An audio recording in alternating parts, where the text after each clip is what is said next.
Moon बार, जो कि मुंबई का बहुत ही फेमस और लग्जरी बार था, जहां पर काफी बड़े बड़े और वीआईपी लोग ही आना अफोर्ड कर सकते थे। जहां हर तरफ लाइट और म्यूजिक का शोर था, वहीं एक बार काउंटर पर एक शख्स आंखों में बेतहाशा नफरत लिए एक के बाद एक बियर की बोतल पी रहा था।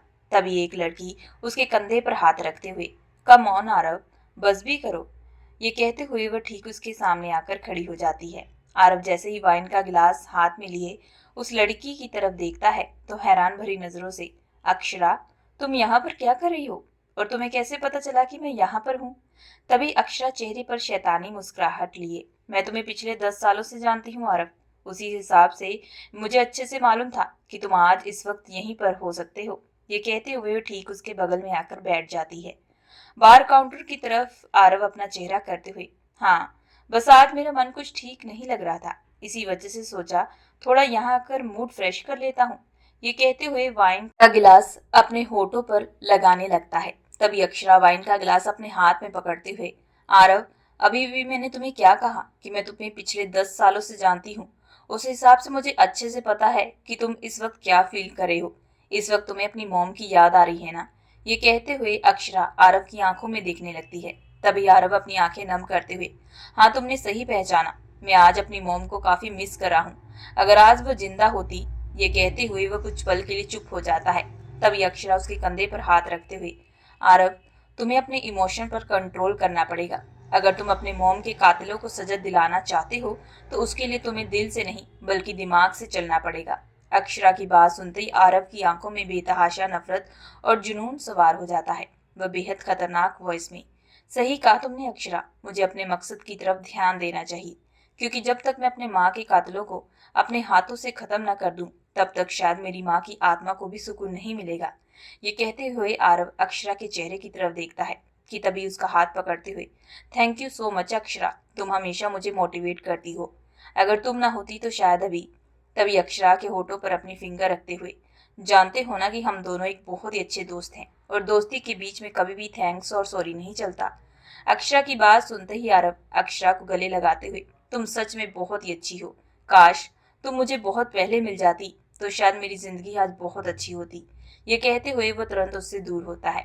तभी अक्षरा आरव का हाथ पकड़ते हुए, बेशक पहले नहीं मिली तो क्या हुआ, लेकिन आरव, अब तो हूं ना मैं तुम्हारी जिंदगी में, मैं तुम्हारा जिंदगी भर साथ नहीं छोड़ूंगी। ये कहते हुए इसके फेस पर एक मुस्कुराहट आती है।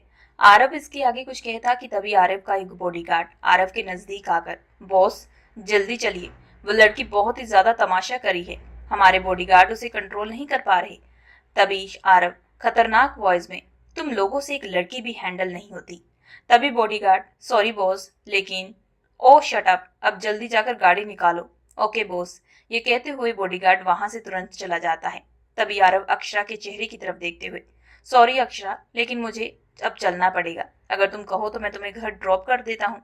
नहीं यार, तुम मेरी चिंता मत करो, तुम इस वक्त सिर्फ और सिर्फ अपने मकसद की तरफ ध्यान दो। अक्षरा के मुंह से ये बात सुनते ही आरव अक्षरा को एक बार फिर से गले लगाते हुए, सीरियसली यार, तुम बहुत अच्छी हो, तुम्हारी जैसी दोस्त हर इंसान की लाइफ में होनी चाहिए। तभी अक्षरा आरव को अपने से दूर करते हुए, अब बस भी करो मेरी तारीफें, अब जाओ। अक्षरा को बाय बोलकर आरव वहां से बाहर चला जाता है। लेकिन तभी कुछ देर के बाद अक्षरा गुस्से से दारू की बोतल को अपने होठों पर लगा लेती है और एक झटके से दारू पीना स्टार्ट कर देती है। तभी प्रिया उस बोतल को पकड़ते हुए, तेरा दिमाग तो नहीं खराब हो चुका जो तू इस वक्त ड्रिंक करी है? तुझे पता है ना तेरी तबीयत ठीक नहीं। अक्षरा गुस्से से चिल्लाते हुए, तो फिर क्या करूं? अपनी आंखों के सामने अपने प्यार को किसी और का होता हुआ देख चुकी हूँ। तुझे कोई आइडिया भी है मुझ पर क्या बीत रही है?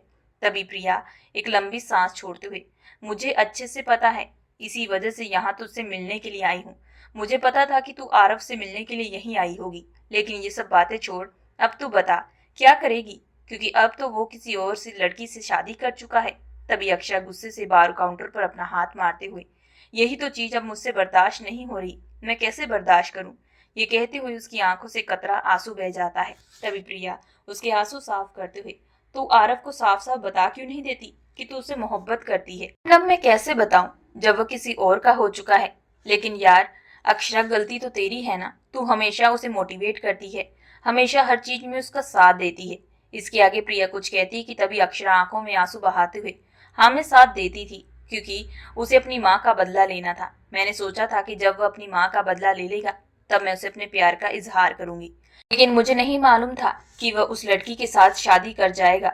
उसके दिल में दिमाग में क्या चल रहा है मुझे कुछ मालूम नहीं, लेकिन इतना तो पता है कि शादी के पीछे उसका कुछ मकसद छिपा है। तभी प्रिया उसके कंधे पर हाथ रखते हुए, अब तो फिर तू क्या करेगी? पता नहीं यार क्या करूंगी, लेकिन मैं आरव को किसी और लड़की के साथ बिल्कुल भी नहीं देख सकती। ये कहते हुए अक्षरा की आंखें बेहद लाल और सर्द हो जाती है। दूसरी तरफ आरव तेज कदम बढ़ाते हुए, कहाँ है वह लड़की? ये कहते हुए वह खूंखार भरी नजरों से बॉडीगार्ड ऋषभ की तरफ देख रहा था। ऋषभ आरव के साथ अपने कदम बढ़ाते हुए, बॉस वो लड़की आपके कमरे में है। इस बात पर आरव हैरान भरी नजरों से, व्हाट? वो लड़की मेरे कमरे में क्या करी है? सॉरी बॉस, लेकिन आज आपकी शादी हुई है, उस हिसाब से वो आपकी पत्नी है, इसी वजह से। इसके आगे ऋषभ कुछ कहता कि तभी आरव गुस्से से दहाड़ते हुए, आर यू मैड? उस लड़की से मैं शादी करके इस घर में इसलिए नहीं लेकर आया कि तुम लोग उसे मालकिन बना कर रखो। तभी ऋषभ अपनी आंखें नीचे करते हुए, सॉरी बॉस, लेकिन मुझे लगा। तभी आरव, शट अप और जाओ जाकर मिस्टर पुनीत के साथ जो हमारी अगली मीटिंग होने वाली है उसके बारे में पता करो, क्योंकि हर हाल में मुझे वो डील कंप्लीट चाहिए।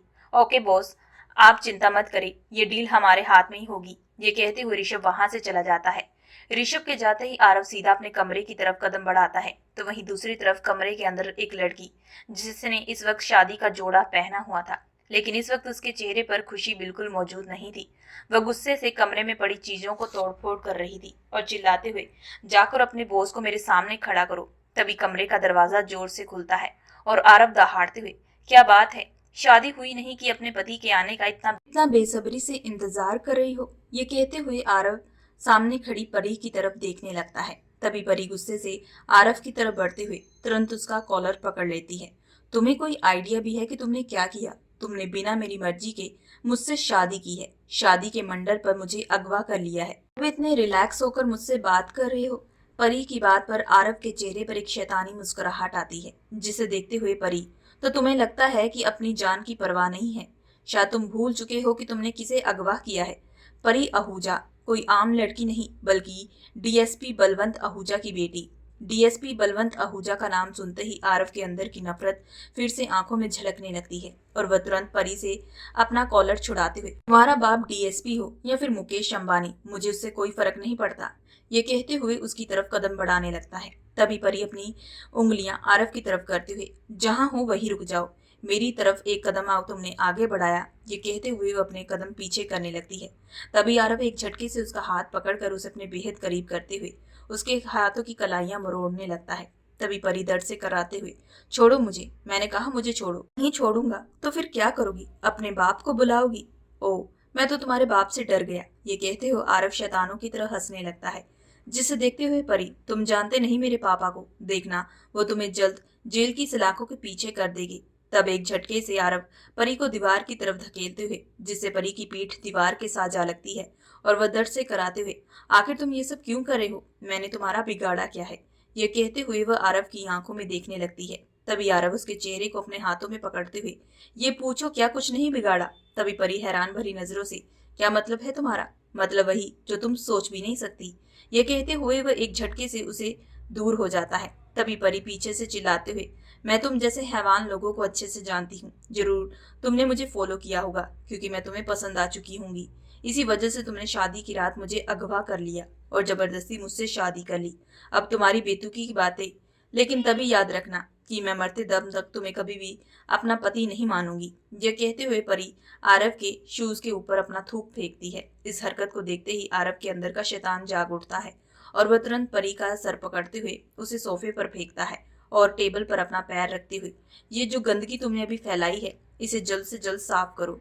ये कहते हुए उसे अपने जूते की तरफ इशारा करता है, लेकिन परी इस वक्त उसकी बातों का कोई जवाब नहीं देती, जिसे देखते हुए आरव तुरंत उसके बालों पर अपनी पकड़ मजबूत करते हुए, अगर तुम ये सोच रही हो कि तुम्हारी ये सुंदरता देखकर मैं तुम पर मर मिट जाऊंगा और तुम्हें इस घर की बहू बनाकर रखूंगा, तो इस गलतफहमी में जितना जल्दी हो बाहर निकल जाओ, वही तुम्हारे लिए बेहतर रहेगा, क्योंकि अब से मैं तुम्हारी जिंदगी जहन्नम बना दूंगा। मैं पल पल तुम्हें मौत दूंगा, लेकिन तुम्हें मरने भी नहीं दूंगा। ये कहते हुए उसे खूंखार भरी नजरों से देख रहा था। तभी परी अपने आप को चिढ़ाते हुए, तुम भी ये गलतफहमी में बिल्कुल मत रहना कि मैं तुम्हारे सामने एक भोली भाली पत्नी बनने का फर्ज निभाऊंगी। अगर तुम मेरी जिंदगी जहन्नम करोगे तो मैं तुमसे 2 कदम आगे की चाल चलूंगी, क्योंकि मैं कोई आम लड़की नहीं, डीएसपी बलवंत आहूजा की बेटी हूँ, बलवंत आहूजा। ये कहते हुए वो उसे उकसाने लगती है। इस नाम को सुनते ही आरव उसके होठों को अपने करीब कर लेता है। लगता है मिस्टर बलवंत आहूजा की बेटी को अपनी जान प्यारी नहीं, ये कहते हुए उसकी आंखों में देखने लगता है। तभी परी अपनी नजरें दूसरी तरफ करते हुए, मैं तो तुमसे बिल्कुल भी नहीं डरती। इस बात को सुनते ही आरव एक झटके से परी को सोफे पर धकेलते हुए तुरंत अपनी पॉकेट में से जीएन निकाल लेता है और उसे अपनी रुमाल को साफ करते हुए, अगर मैं चाहूं तो एक झटके से तुम्हें अभी हमेशा हमेशा के लिए खत्म कर सकता हूँ, लेकिन नहीं, मैं तुम्हें इतनी आसान मौत नहीं दूंगा, बल्कि मैं तुम्हें पल पल तड़पाना चाहता हूँ। ये कहते हुए वह जीएन परी के चेहरे के ऊपर चलाने लगता है। हालांकि परी एक पुलिस इंस्पेक्टर की बेटी थी, के पिता के पास जीएन होना एक आम बात थी। इसी वजह से परी को उस जीएन से डर नहीं लगता। उस जीएन से वह ये साफ समझ चुकी थी कि उसके सामने खड़ा शख्स कोई आम शख्स नहीं है। परी ये बात सोच रही थी कि आरव उसके चेहरे को अपनी तरफ करते हुए, क्या सोच रही हो, यही कि मैं कौन हूँ? तभी परी, हाँ तुमने सही समझा। आरव एक चेयर खींचकर परी के सामने करते हुए बड़े ही स्टाइल के साथ उस पर बैठते हुए, आज से हम पति पत्नी हैं, उस हिसाब से तुम्हें कुछ तो इन्फॉर्मेशन मेरे बारे में पता होनी चाहिए। आफ्टर ऑल मैं तुम्हारा पति हूँ। ये कहते हुए, स्वीट हार्ट, मेरा नाम आरव सक्सेना है। मैं कोई मामूली इंसान नहीं हूँ। जिसके साथ तुम्हारी शादी हुई है वो पूरी दुनिया का सबसे बड़ा माफिया है, जिसे लोग ब्लैक डेविल के नाम से जानते हैं। इस नाम को सुनते ही परी अपनी आंखें बड़ी करते हुए अपने मन में, ब्लैक डेविल, ये नाम तो मैंने कहीं सुना है, ये कहते हुए अपने दिमाग पर जोर डालती है। तभी उसे याद आता है कि इस नाम से उसने कई बार आर्टिकल और न्यूज पढ़ी थी, जिसमें बताया गया था कि ब्लैक डेविल एक बहुत ही ज्यादा खतरनाक माफिया है। हालांकि आज तक किसी ने उसे देखा नहीं था कि वह दिखता कैसा है, लेकिन आज परी उसे अपनी आंखों के सामने देख रही थी, जिसे देखते उसके माथे से पसीने छूटने लगे थे। इससे पहले परी कुछ सवाल करती कि तभी आरव के फोन पर एक कॉल आती है और वह तुरंत उस कॉल को रिसीव करते हुए, सब कुछ ठीक तो है ना? लेकिन दूसरी तरफ से आरव को जो बताया जा रहा था उसे सुनकर उसके फेस के एक्सप्रेशन अब बदल चुके थे। इस वक्त उसका चेहरा गुस्से से लाल हो चुका था और वह गुस्से से दहाड़ते हुए, उसे जल्द से जल्द मेरे कमरे में लेकर आओ, ये कहते हुए वह गुस्से से अपना फोन दूसरी तरफ फेंक देता है। आरव की हरकत पर परी बेहद डर जाती है। इस वक्त उसका दिल जोरों से धड़क रहा था, लेकिन उसमें हिम्मत बिल्कुल नहीं थी कि वह आरव के सामने कोई बहस करे, क्योंकि ऑलरेडी इस वक्त वह काफी ज्यादा गुस्से में था। कुछ देर के अंदर बॉडीगार्ड एक आदमी को पकड़े हुए उसके सामने करते हैं। बॉस, इस आदमी ने हमारे साथ चीटिंग की है, हमारे साथ काम करने के बाद हमें ही धोखा दिया है, हमारी पर्सनल इंफॉर्मेशन हमारे राइवल को पहुंचाने की कोशिश कर रहा था। इस बात को सुनते ही आरव अपने हाथों की मुठ्ठियां बनाते हुए, मुझे ऐसे लोग बिल्कुल पसंद नहीं, जो मुंह पर कुछ और होते हैं और पीठ पीछे कुछ और। ये कहते हुए वह अपनी जीएन जैसे निकालने वाला था कि तभी वह शख्स आरव के सामने गिरकर अपनी जान की भीख मांगने लगता है। लेकिन आरव अपने उसूलों का पहले से ही पक्का था। अगर कोई भी उसके साथ गद्दारी करे तो वो उसे बिल्कुल माफ नहीं करता। उस शख्स को अपने पांव से दूसरी तरफ धकेलते हुए, ब्लैक डेविल कभी भी पीठ पीछे वार करने वालों को छोड़ता नहीं, ये कहते हुए एक झटके से अपनी जीएन उस आदमी पर शूट कर देता है। दूसरी तरफ अपनी आंखों के सामने परी ये देखकर डर के मारे उसकी चीख निकल जाती है। आज जिंदगी में पहली बार उसने अपनी आंखों के सामने एक लाश देखी थी, जिसे देखते उसका पूरा शरीर थर थर कांपने लगा था। परी की हालत को देखते हुए आरव, क्या बात है, अभी तो बड़ी बड़ी बातें कर रही थी, डीएसपी बलवंत आहूजा की बेटी हूँ, अब क्या हुआ? ये कहते हुए उसकी आंखों में देखने लगता है, जहां पर इस वक्त डर का खौफ साफ नजर आ रहा था। परी की आंखों से लगातार आंसू बह रहे थे। इसे देखते हुए आरव कुछ पल के लिए शांत हो जाता है और अपने बॉडीगार्ड को इशारा करते हुए, जल्द से जल्द इसे ठिकाने पर लगाओ, ये कहते हुए वह सीधा कमरे से बाहर जाता है। आरव के जाते ही परी सोफे पर घुटनों के बल बैठकर फूट फूट कर रोने लगती है। इस वक्त वह पूरी पसीने से भीग चुकी थी, उसका पूरा शरीर थर थर कांपने लगा था। वह बेशक डीएसपी बलवंत आहूजा की बेटी थी, लेकिन परी का दिल बहुत कमजोर था। यहाँ से कभी भी उसने किसी इंसान को एक चोट भी नहीं पहुंचाई थी, लेकिन आज अपनी आंखों के सामने ये माहौल को देखकर वह बेहद डर चुकी थी। लगातार आंखों में आंसू लिए रो रही थी कि ठीक उसके बगल में ऋषभ आकर खड़ा हो जाता है। दूसरी तरफ गार्डन एरिया में सोफे पर बैठा हुआ इस वक्त आरव वाइन का गिलास अपने होठों पर लगाए हुए, क्या बात है अक्षरा, तुमने आज मुझे इतनी रात को फोन किया, सब ठीक तो है ना? दूसरी तरफ से अक्षरा अपने आंसुओं को साफ करते हुए, आरव अपने दोस्त से बात करने का दिल किया तो कॉल कर ली, लेकिन लगता है शादी हो जाने के बाद मिस्टर आरव सक्सेना के पास अपनी दोस्त के लिए वक्त ही नहीं है, ये कहते हुए वो उसे एक ताना देती है। तभी वाइन का गिलास टेबल पर रखते हुए आरव, कम ऑन अक्षरा, तुम अच्छे से जानती हो ना, ये शादी नहीं बल्कि किसी की जिंदगी बर्बादी है। सालों पहले हुए गुनाहों की सजा अब उस गुनहगार को मिलेगी जिसके लिए न जाने मैंने इतने सालों से इंतजार किया। लेकिन तुम ये सब छोड़ो, ये बताओ कि तुमने इतनी रात को मुझे कॉल क्यों किया? आई मीन, आज तक कभी भी तुमने मुझे देर रात तक कॉल नहीं की। अब झूठ मत बोलना। जैसे तुम कहती हो ना कि तुम मुझे इतने सालों से जानती हो, उसी हिसाब से मैं भी तुम्हें इतने सालों से जानता हूँ। और मेरा दिल बोल रहा है कि तुम्हारे मन में कुछ चल रहा है, कोई बात है जो तुम मुझसे कहना चाहती हो। इसी वजह से जल्दी से बताओ, मैं तुम्हारा अच्छा दोस्त हूँ। हो सकता है कि मैं तुम्हारी कोई मदद कर सकूं। इस बात को सुनते ही अक्षरा के चेहरे पर एक बड़ी सी मुस्कुराहट आती है कि तभी प्रिया से इशारा करते हुए अब यूं ही स्माइल करती रहेगी या फिर आरव को बताएगी। अक्षरा होश में आते हुए, कुछ नहीं, ये बताओ कि तुम उस लड़की को कब तक अपनी पत्नी बनाकर रखने वाले हो? अक्षरा की इस बात पर आरव, जो वाइन का गिलास अपने होठों पर लगाने लगा था, लेकिन इस बात को सुनते ही कुछ पल के लिए रुक सा गया था और गहरी सांस छोड़ते हुए, पहली बार तो मैं उसे कभी भी अपनी पत्नी नहीं मानता। बस वो मेरे गुनहगार की बेटी है जिसे सिर्फ और सिर्फ मैं तकलीफ दूंगा, दर्द दूंगा और उसकी जिंदगी जहन्नम बना दूंगा। पल पल उस बाप बेटी को मौत दूंगा। ये कहते हुए आरव की आंखों में ज्वालामुखी उठने लगता है। दूसरी तरफ आरव के मुंह से ये सारी बातें सुनकर अक्षरा को बेहद खुशी महसूस हो रही थी। तभी वह बेहद धीमी आवाज में आरव का नाम लेते हुए, आरव, मुझे तुमसे एक जरूरी बात करनी है, बल्कि यूं कहूं कि मुझे तुम्हें कुछ बताना है। अक्षरा की इस बात पर आरव सोफे से खड़े होते हुए, हाँ बोलो अक्षरा, मैं सुन रहा हूँ। अक्षरा, वो एक्चुअली आरव, वो मैं तुमसे। अक्षरा इसके आगे कुछ कहती कि तभी पीछे से, बॉस जल्दी चलो, मैडम, इसके आगे वह हड़बड़ाने लगता है। ऋषभ को यूं परेशान होता देखकर आरव, एक सेकंड अक्षरा, मैं तुमसे बाद में बात करता हूँ, एक जरूरी काम आ चुका है। ये कहते हुए वह तुरंत फोन कट कर देता है। तभी आरव ऋषभ की तरफ देखते हुए, अब क्या हुआ है? अब फिर से मत कहना कि वह लड़की तुमसे संभली नहीं जा रही। तुम इतने सारे हो और वह सिर्फ एक। इसके आगे आरव कुछ कहता कि तभी ऋषभ, सॉरी बॉस, लेकिन वो मैडम। दूसरी तरफ से अक्षरा अपना फोन गुस्से से पटकते हुए इतनी मुश्किल से हिम्मत करके बात करने की कोशिश की थी, लेकिन फिर से ये कहते हुए अपने हाथों की मुट्ठी बना लेती है। तभी प्रिया, मैंने तुझे कहा था ना कि तू बात कर, लेकिन तू तो है कि इधर उधर की बातें करने में लगी थी। लेकिन खैर ये छोड़, अब बता क्या हुआ है जो तू उतना गुस्सा कर रही है? अरे गुस्सा ना करूं तो फिर क्या करूं? सोचा था कि आज आरव को अपने प्यार का इजहार कर दूंगी, लेकिन तभी पीछे से उसका बॉडीगार्ड आया और उसके बाद तभी पूजा, उसके बाद क्या, फिर से तेरा कॉल कट कर दिया होगा और फिर से ये बात अब अधूरी रह चुकी। मुझे तो लगता है कि तुझे इस जन्म में उससे बिल्कुल भी नहीं हो पाएगा। ये कहते हुए प्रिया अक्षरा की आंखों में देखती है, जहां पर इस वक्त दर्द उसे साफ दिखाई दे रहा था। तभी वह एक झटके से अक्षरा को गले से लगाते हुए, सॉरी यार, लेकिन तू कब तक उससे अपना प्यार छुपाती रहेगी? अगर शादी देर हो गई तो कहीं जिससे आरव ने शादी की है उसी से मोहब्बत ना हो जाए। तभी अक्षरा प्रिया को अपने से दूर करते हुए, नहीं यार, वह इस जन्म में मुमकिन नहीं होगा, क्योंकि आरव ने उस लड़की से शादी सिर्फ और सिर्फ अपना बदला पूरा करने के लिए की है। उसने मुझे बताया है कि वो उस लड़की को और उसके बाप को सिर्फ और सिर्फ नफरत करता है, तकलीफ देना चाहता है और सिर्फ उन्हें उनके गुनाहों की सजा देना चाहता है। इसके आगे अक्षरा कुछ कहती कि तभी प्रिया, उसने कहा है, लेकिन क्या तूने अपनी आंखों से उस नफरत को देखा है? ये कहते हुए प्रिया अक्षरा की तरफ हैरान भरी नजरों से देखने लगती है।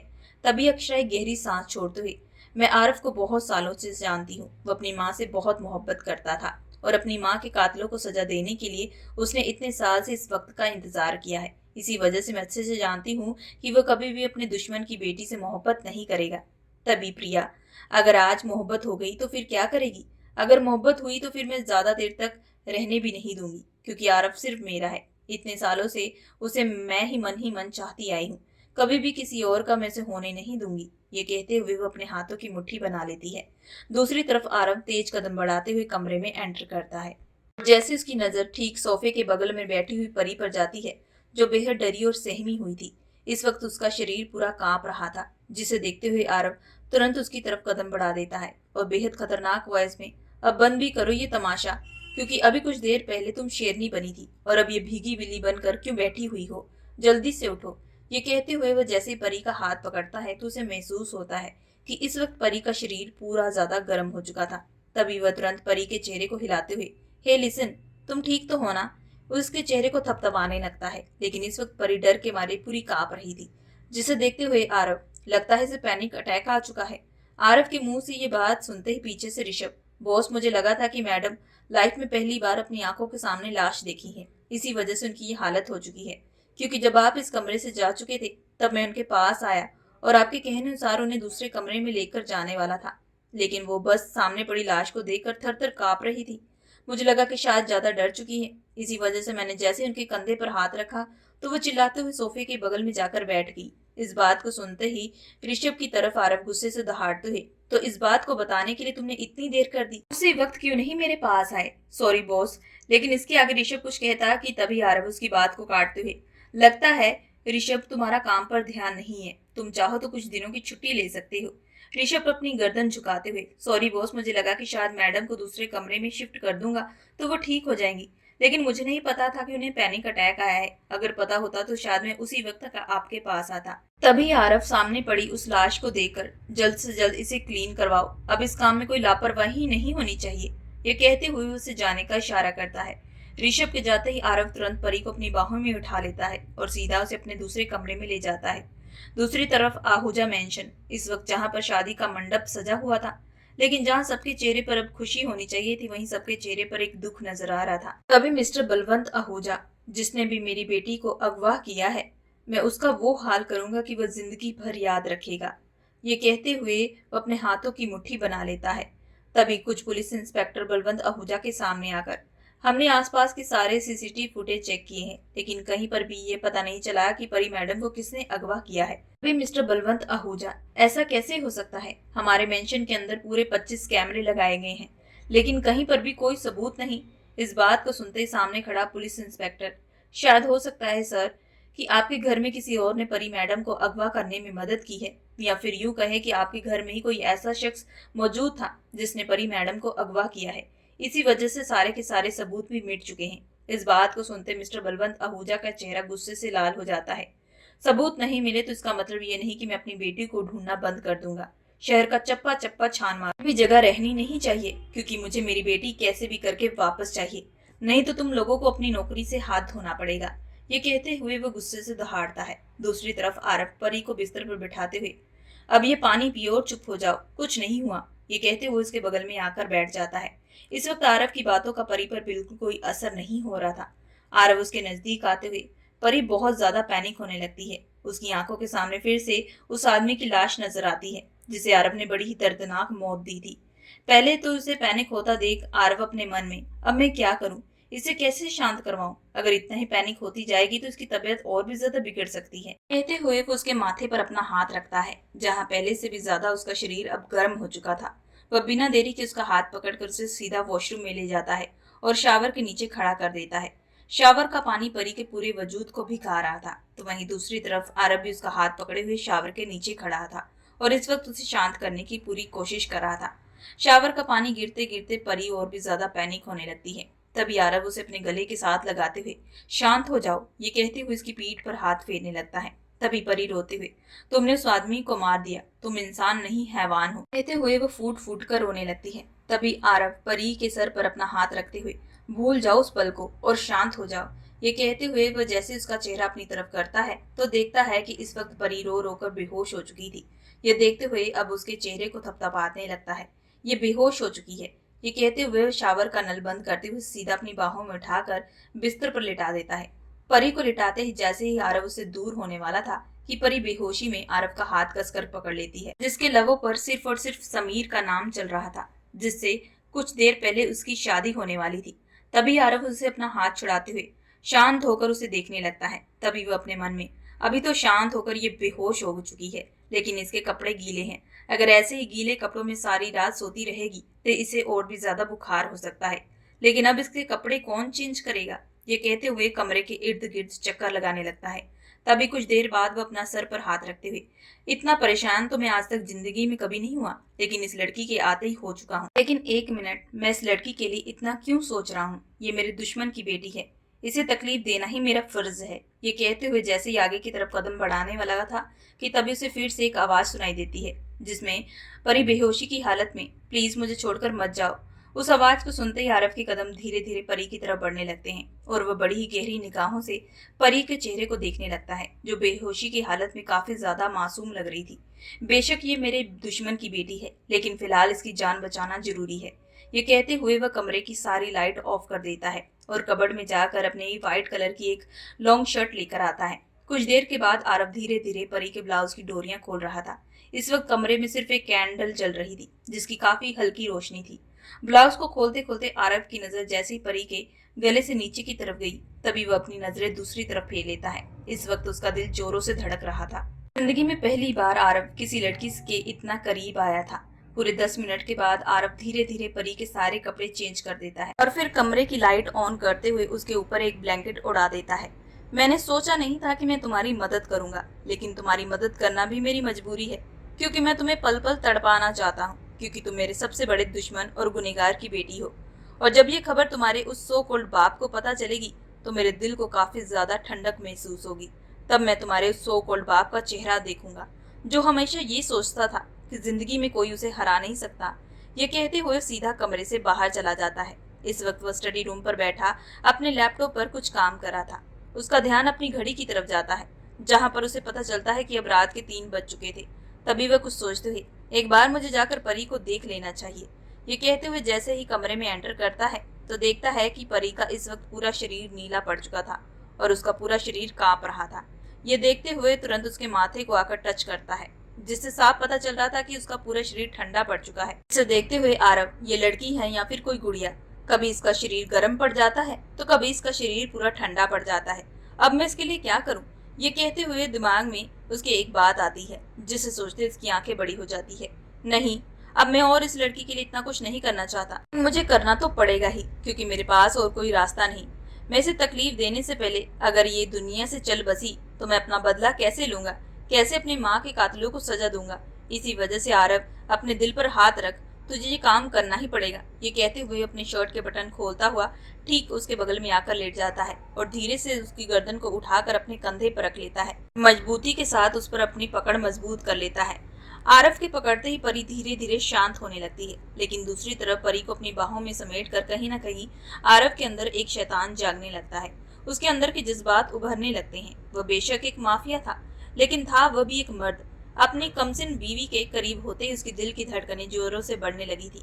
तभी वह एक झटके से परी से दूर होते हुए, मुझे ये क्या हो रहा है? इस लड़की के करीब जाते मेरी फीलिंग्स क्यों बढ़ने लगी हैं? ये कहते हुए अपने आप से बात कर रहा था। तभी दूसरी तरफ एक बार फिर से परी कांपने लगती है। उसे देखते हुए आरव उसे खींचता हुआ सीधा अपनी बाहों में भर लेता है। इस वक्त उसके होठ परी की गर्दन पे थे। ना चाहते हुए भी उसके लब परी की गर्दन की तरफ झुकने लगे थे।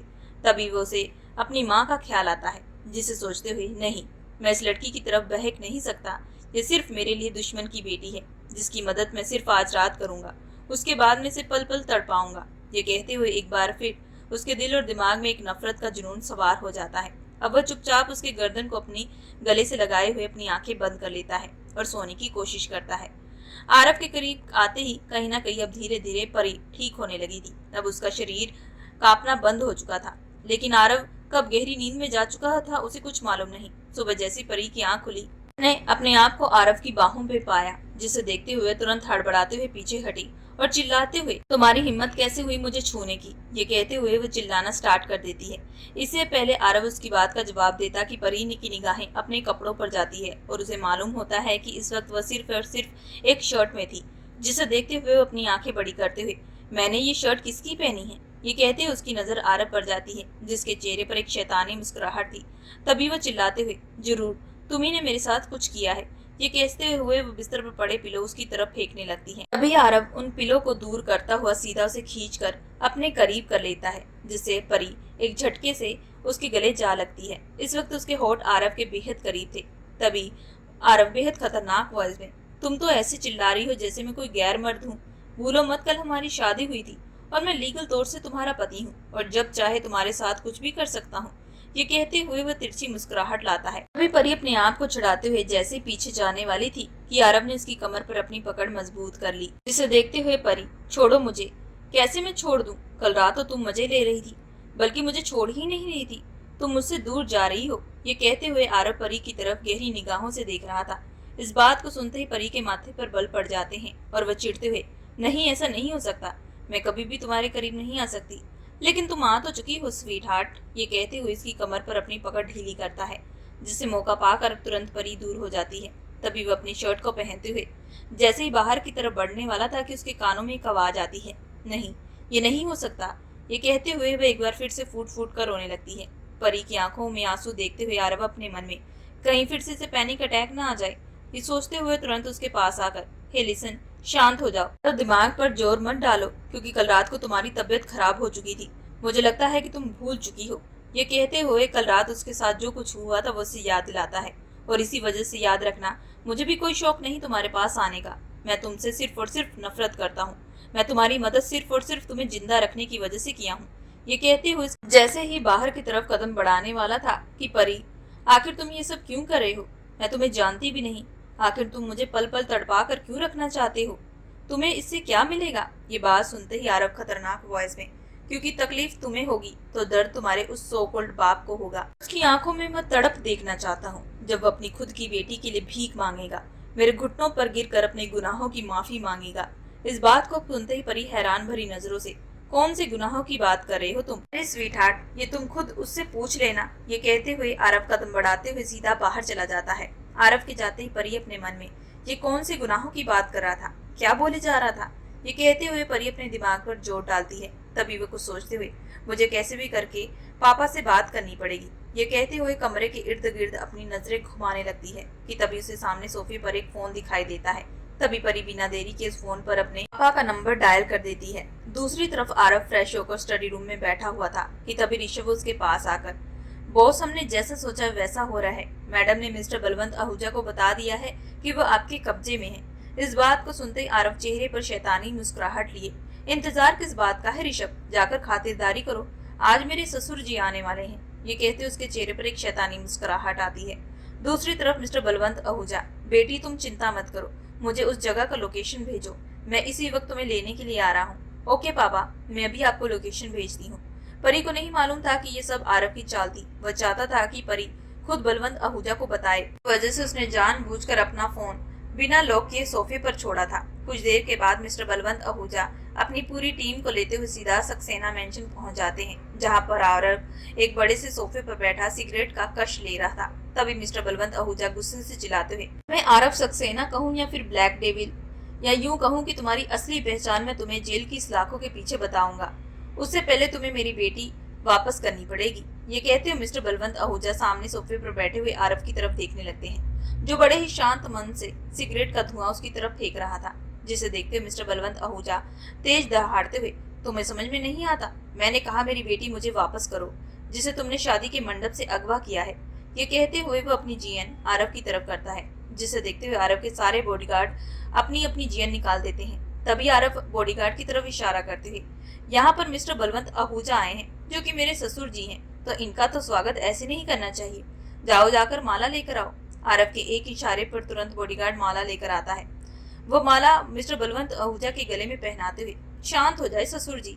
ये बात सुनते मिस्टर बलवंत आहूजा, तुम होश में तो हो, ये क्या बकवास किए जा रहे हो? तभी आरव अपने फोन में परी और उसकी शादी की तस्वीर दिखाता है, जिसे देखते हुए मिस्टर बलवंत आहूजा, मैं इस शादी को नहीं मानता, तुमने धोखे के साथ मेरी बेटी के साथ शादी की है।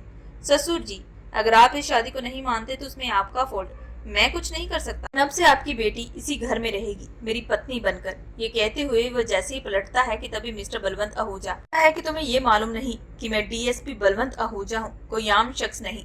अभी चाहूँ तो यहाँ पर लाशों के ढेर खड़े कर दूंगा, लेकिन अपनी बेटी को लेकर जरूर जाऊंगा। ये कहते हुए जैसे ही आगे बढ़ने वाला था कि तभी फोन में आरव एक वीडियो चलाता है, जिसमें बलवंत आहूजा के गैर कानूनी कामों को अंजाम दिया गया था। जिसे देखते हुए मिस्टर बलवंत आहूजा, ये वीडियो तुम्हारे पास क्या कर रही है? ये कहते हुए जैसे ही उस मोबाइल को पकड़ने वाला था कि तभी आरव, ये तो कुछ नहीं ससुर जी, अभी तो और भी बहुत कुछ है। अगर आप अपनी वर्दी यूं ही सही सलामत चाहते हैं तो चुपचाप यहाँ से चले जाओ, नहीं तो अच्छे से जानते हो कि अब मैं क्या कर सकता हूँ। इस बात पर मिस्टर बलवंत आहूजा डर के मारे एक कदम पीछे कर लेता है, जिसे देखते हुए आरव के चेहरे पर एक शैतानी मुस्कुराहट आती है। Well done mister Balwant Ahuja, आपका एक कदम पीछे कर लेना ही आपकी जिंदगी के लिए बेहतर रहेगा। अभी मिस्टर बलवंत आहूजा आंखें नम करते हुए, आखिर तुम ये सब क्यों कर रहे हो? मेरी तो कभी तुम्हारे साथ दुश्मनी भी नहीं रही, फिर तुम ये सब क्यों कर रहे हो? क्यों मेरी बेटी को यहाँ पर जबरदस्ती रखा है? इस बात को सुनते ही आरव मिस्टर बलवंत आहूजा के बेहद नजदीक आकर फाइनली मिस्टर बलवंत आहूजा ने वो सवाल किया जिसका जवाब देने के लिए मैं इतने सालों से इंतजार कर रहा था। मिस्टर बलवंत आहूजा हैरान भरी नजरों से, क्या मतलब है तुम्हारा? ये मतलब यही कि मिस्टर बलवंत आहूजा आज से 20 साल पहले तुम एक औरत के साथ अपने जबरदस्ती रिश्ते कायम कर रहे थे, फिर यूं कहूं कि उसे इस्तेमाल करके मजबूर किया कि वो तुम्हारे पास आए, क्योंकि अगर वो तुम्हारे पास नहीं आती तो शायद तुम उसके पति पर झूठा आरोप लगाकर उसे जेल की सलाखों के पीछे कर सकते थे।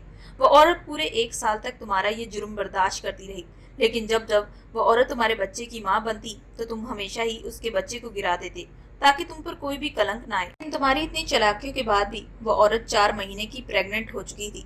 जब तुम्हारी चालाकी नहीं चल सकी तो इसी वजह से तुमने उस औरत को रास्ते से हटाने के लिए हमेशा हमेशा के लिए उसे जिंदा ही मार दिया। ये बात सुनते मिस्टर बलवंत आहूजा आंखें बड़ी करते हुए, लेकिन तुम ये सब कैसे मालूम? तभी वो आंखों में बेतहाशा नफरत लिए, क्योंकि वो औरत मेरी माँ थी जिसे तुमने बेरहमी से मार दिया। मेरे पिता तो उस वक्त काम के सिलसिले से दूसरे शहर में रहते थे, इसी वजह से उन्हें मालूम नहीं था कि उनकी पीठ पीछे उनकी पत्नी के साथ तुम जबरदस्ती कर रहे हो। लेकिन मेरी माँ तड़प तड़प कर जी रही थी, क्योंकि वह बस कभी भी अपने सुहाग को मिटने नहीं देना चाहती थी। बेशक मैं उस वक्त बहुत छोटा था, लेकिन मैं अपनी माँ को अपनी आंखों के सामने रोता हुआ देखा हूँ। मिस्टर बलवंत आहूजा, तुम्हारा ये सब करके तब भी पेट नहीं भरा जब लोगों ने तुम पर आरोप लगाए कि तुम ही उस घर में आते थे। तुमने ही बड़ी चालाकी के साथ इल्जाम सारा मेरे पिता पर डाल दिया, जिन्हें इन सब के बारे में मालूम भी नहीं था, और उन्हें जेल की सलाखों के पीछे कर दिया। मेरे पिता अपनी पत्नी की मौत के ऊपर लगे इल्जामों को बर्दाश्त न कर सके और उन्होंने जेल की सलाखों के पीछे ही खुदकुशी कर ली। तुमने अपनी खुद की ख्वाहिशों के लिए मेरा पूरा परिवार तबाह कर दिया। ये कहते हुए आरव की आंखें बेहद सर्द हो चुकी थी। दूसरी तरफ दरवाजे के पीछे खड़ी ये सारी बातें परी सुन चुकी थी, जिसकी आंखों से लगातार आंसू बह रहे थे। तभी मिस्टर बलवंत आहूजा आंखों में आंसू लिए, मैं जानता हूँ कि मैं बहुत बड़ा गुनहगार हूँ, शायद वो मेरी माफी के काबिल नहीं, लेकिन मैं तुम्हें अभी भी कह रहा हूँ कि तुम्हें जो सजा देनी है मुझे दे दो, लेकिन मेरी बेटी को छोड़ दो। मेरी बेटी का कोई कसूर नहीं, वह निर्दोष है। इस बात को सुनते ही आरव गुस्से से चिल्लाते हुए, मेरी माँ भी निर्दोष थी, मेरा पिता भी निर्दोष था और मैं भी निर्दोष था। हमारी क्या गलती थी कि तुमने एक झटके से मेरा सारा परिवार तबाह कर दिया। इतनी कम उम्र में मैं अपनी माँ के साथ अपने पिता का साया भी खो चुका था। तुम्हें जरा भी रहम ना आई। तभी मिस्टर बलवंत आहूजा, देखो तुम्हें जो करना है मेरे साथ कर लो, लेकिन तुम्हारे सामने मैं हाथ जोड़ता हूँ, मेरी बेटी परी को छोड़ दो। मैंने तुम्हारी माँ के साथ किया, उस वक्त मैं अंधा हो चुका था, उस वक्त मैं काफी ज्यादा अहंकारी हो चुका था, जिसकी सजा शायद भगवान ने भी मुझे दी है। ये कहते हुए मिस्टर बलवंत आहूजा जैसे ही कुछ कहने वाले थे कि तभी आरव तेज दहाड़ते हुए, मैं खुद तुम्हारे गुनाहों की सजा तुम्हें दूंगा, तुम्हारी बेटी को पल पल तड़वाऊंगा। इस बात को सुनते मिस्टर बलवंत आहूजा गुस्से से आरव का कॉलर पकड़ते हुए, कहा ना मेरी बेटी को छोड़ दो, तुम्हें समझ में नहीं आता? अभी आरव अपना कॉलर छुड़ाते हुए, भूलो मत मिस्टर बलवंत आहूजा, इस वक्त तुम सक्सेना मेंशन के अंदर हो। अगर मैं चाहूँ तो एक झटके से तुम्हें खत्म कर सकता हूँ और मेरा कुछ भी कोई बिगाड़ नहीं सकता। इस बात को सुनते मिस्टर बलवंत आहूजा उसके सामने हाथ जोड़ते हुए, मेरी बेटी परी बहुत ज्यादा नाजुक है, बहुत ज्यादा कमजोर दिल की है, समझने की कोशिश करो। उस वक्त समझने की कोशिश की थी। ये कहते हुए आरव उसके सामने आकर खड़ा हो जाता है, वही होगा अब जो मैं चाहूंगा। तभी आरव, मैंने सुना है कि तुम्हारी बेटी बहुत ही ज्यादा प्यारी है, और ये भी सुना है कि तुम तो उसे अपनी जान छिड़कते हो, फिर उसे एक खरोच भी आ जाए तो तुम बर्दाश्त नहीं कर पाते। लेकिन खैर, अब तो तुम्हारी बेटी की जिंदगी में जहन्नम बना दूंगा। इस बात को सुनते मिस्टर बलवंत आहूजा आगे कुछ कहने वाला था कि तभी आरव अपने आदमी को इशारा करते हुए, ससुर जी को बाहर का रास्ता दिखाओ, बहुत टाइम हो चुका है, ज्यादा देर तक इनका अपनी बेटी के ससुराल रहना ठीक नहीं। ये कहते हुए वो सीधा वहां से चला जाता है। मिस्टर बलवंत आहूजा पीछे से रोते हुए चिल्लाते हैं, लेकिन इस वक्त आरव उनकी बात नहीं सुनता। करीब 2 घंटे के बाद आरव जैसे ही कमरे के अंदर एंटर करता है तो देखता है कि परी इस वक्त बिस्तर पर लेटी हुई थी। इस वक्त उसके चेहरे पर कोई हाव भाव नहीं थे। वह बिना उसे देखे सीधा अलमारी की तरफ बढ़ता है और टावल लेने लगता है। तभी परी, तो फिर कब तक मुझे सजा देने वाले हो तुम? मुझे यहाँ पर पल पल तड़पाना चाहते हो, लेकिन लगता है कि तुम अपने मकसद से भटकने लगे हो।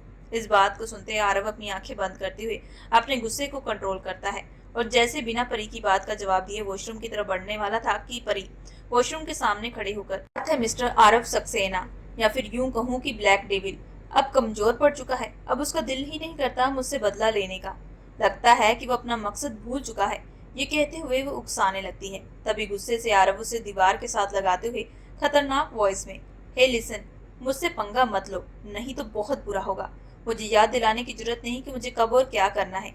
ये कहते हुए उसकी बाजू को मरोड़ने लगता है। हालांकि इस वक्त परी दर से कराने लगती है, लेकिन कुछ देर पहले जो आरव ने बीते हुए कल को दोहराया था, उसे लेकर उसके दिमाग में वो सारी बातें चलने लगती हैं, जिसे सोचते हुए उसका गुस्सा और भी ज्यादा बढ़ने लगता है और वो बिना देखे परी को काफी ज्यादा तकलीफ पहुंचाने लगता है। तभी अचानक आरव के कान में परी के रोने की सिसकियां गूंजने लगती है, जिसे सुनते ही वह तुरंत उसे पीछे हट जाता है और तेज दहाड़ते हुए आइंदा अपनी हद में रहकर बात करना, ये कहते हुए सीधा वॉशरूम चला जाता है। आरव के जाते परी घुटनों के बल बैठकर फूट फूट कर रोने लगती है। परी अपने आप को मजबूत करते हुए, ये सब कुछ तुझे बर्दाश्त करना पड़ेगा। मानती हूँ कि मेरे पापा ने बहुत बड़ा गुनाह किया है जिसे बिल्कुल भी माफ नहीं किया जा सकता, लेकिन वह जैसे भी है मेरे पापा है। मैं बिल्कुल भी नहीं चाहूंगी कि आरव उनके साथ कुछ गलत करे। बेशक वह मुझे तकलीफ दे, मुझे वो मंजूर, इसकी सजा भुगतने के लिए भी तैयार हूँ, लेकिन इसके बदले में उफ भी नहीं करूंगी। लेकिन वह मेरे पापा के साथ कुछ ना करे।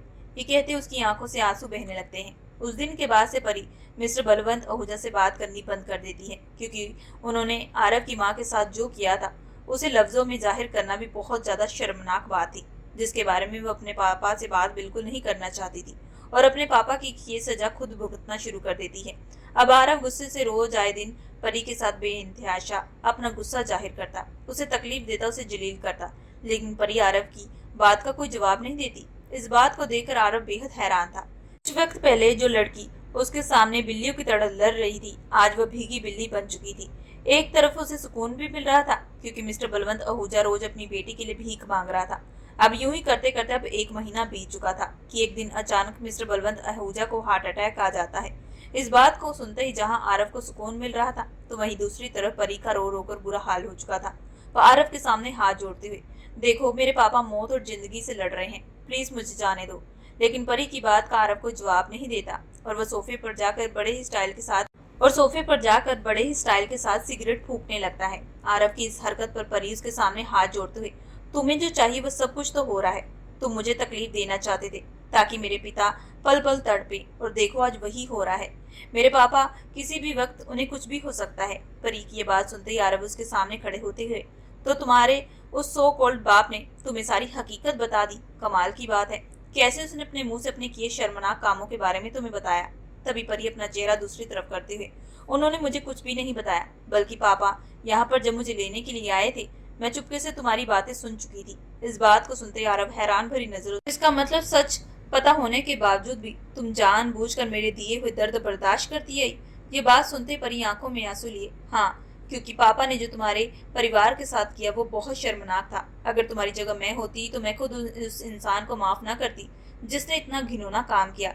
लेकिन मैं ये भी नहीं भूल सकती कि वो मेरे पापा हैं। मुझे पता है कि तुम्हारे साथ गलत हुआ है, इसी वजह से मैं चुपचाप तुम्हारे दिए हुए तकलीफ, तुम्हारी सजा को भुगत सकूं, ताकि तुम्हारे दिल को सुकून मिले, तुम मेरे पापा के साथ कुछ गलत ना कर सको। परी के मुंह से ये बात सुनते आरव बेहद हैरान हो चुका था। तभी परी उसका हाथ पकड़ते हुए, प्लीज एक बार जाने दो।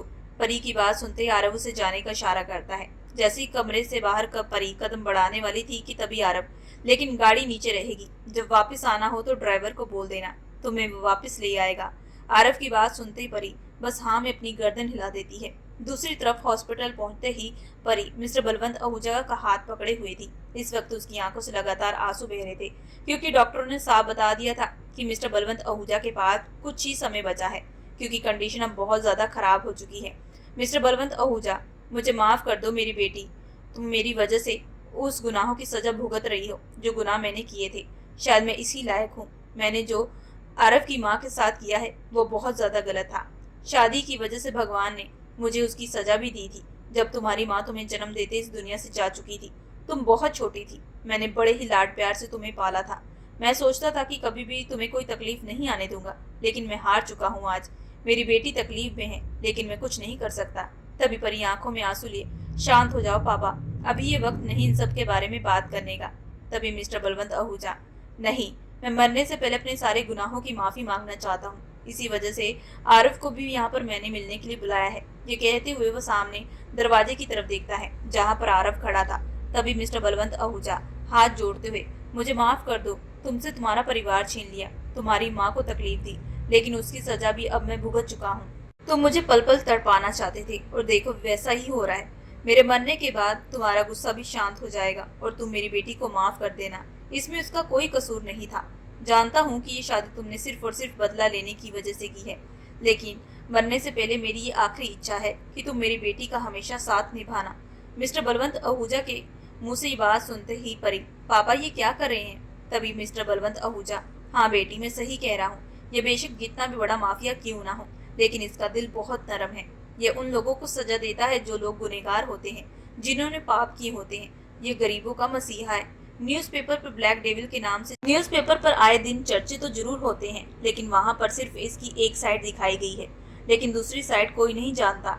तुम इसके पास जब से थी, मैंने इसके बारे में पता लगाया और मुझे तब इसके बारे में सारी खबर पता चली कि कई गरीब लोगों की ये मदद कर चुका है, जिससे मुझे साफ पता चल चुका था कि ये इंसान बुरा नहीं, बल्कि कहीं ना कहीं मेरी वजह से यह इन हालात में आकर खड़ा हो चुका है। इसी वजह से मैं तुमसे माफी मांगता हूँ, मुझे माफ कर देना। मिस्टर बलवंत आहूजा की बात सुनते ही आरव की आंखें नम हो चुकी थी। तभी मिस्टर बलवंत आहूजा की बात का वो कोई जवाब नहीं दे रहा था, लेकिन उनकी बातें बहुत गौर से सुन रहा था। मिस्टर बलवंत आहूजा की आखिरी लाइन, मेरी बेटी को हमेशा खुश रखना, ये कहते हुए उनकी आंखें बंद हो जाती हैं। अपनी आंखों के सामने अपने पापा को मरता हुआ देख परी फूट फूट कर रोने लगती है। अंतिम संस्कार करने के बाद अब परी बेहद शांत हो चुकी थी। हालांकि उसने खाना पीना छोड़ दिया था, लेकिन आरव अब हमेशा उसे अपने हाथों से खाना खिलाया करता। एक दिन आरव डाइनिंग टेबल पर बैठा नाश्ता कर रहा था कि तभी अक्षरा वहां पर आ जाती है और इस वक्त उसके चेहरे पर बेहद मुस्कुराहट थी। लेकिन ठीक आरव के सामने बैठी हुई परी को देखकर उसकी मुस्कुराहट गायब हो चुकी थी, क्योंकि इस वक्त उसने अपनी मांग पे आरव के नाम का संदूर डाला हुआ था, जिसे देखते हुए अक्षरा का खून खौलने उठता है। हालांकि इससे पहले परी ने अक्षरा का नाम जरूर सुना था, क्योंकि आरव अक्सर अक्षरा से फोन पर बात किया करता था, लेकिन आज पहली बार वह अपनी आंखों के सामने अक्षरा को देख रही थी। दूसरी तरफ आरव बेहद शांत होकर नाश्ता कर रहा था कि अक्षरा उसके हाथ पर अपना हाथ रखते हुए, सो फाइनली मकसद में कामयाब हो चुके हो, अब इस लड़की को कब घर से निकालोगे? आज अचानक अक्षरा के मुंह से ये बात सुनते ही आरव बेहद हैरान रह चुका था। तो वहीं दूसरी तरफ परी को बेइंतहाशा अक्षरा की बात पर गुस्सा आ रहा था। अक्षरा का हाथ दूसरी तरफ करते हुए आरव, अक्षरा ये सही टाइम नहीं है इन सब बातों के बारे में बात करने का। तभी अक्षरा चेहरे पर एक बड़ी सी मुस्कुराहट लिए, सॉरी यार, लेकिन आरव, लेकिन मैं तुम्हारे बारे में सोच रही थी।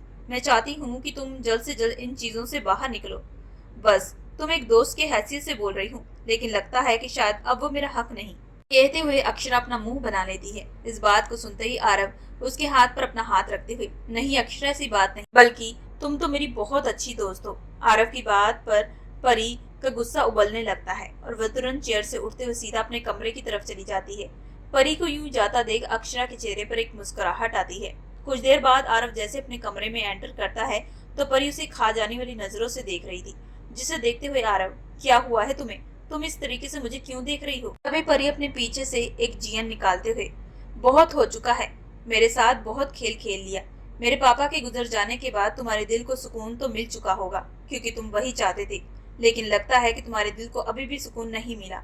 इसी वजह से मैंने ये सोच लिया है कि अब ये घुट घुट कर जीने से अच्छा ये है कि मैं हमेशा हमेशा के लिए अपने पापा के पास चली जाऊं।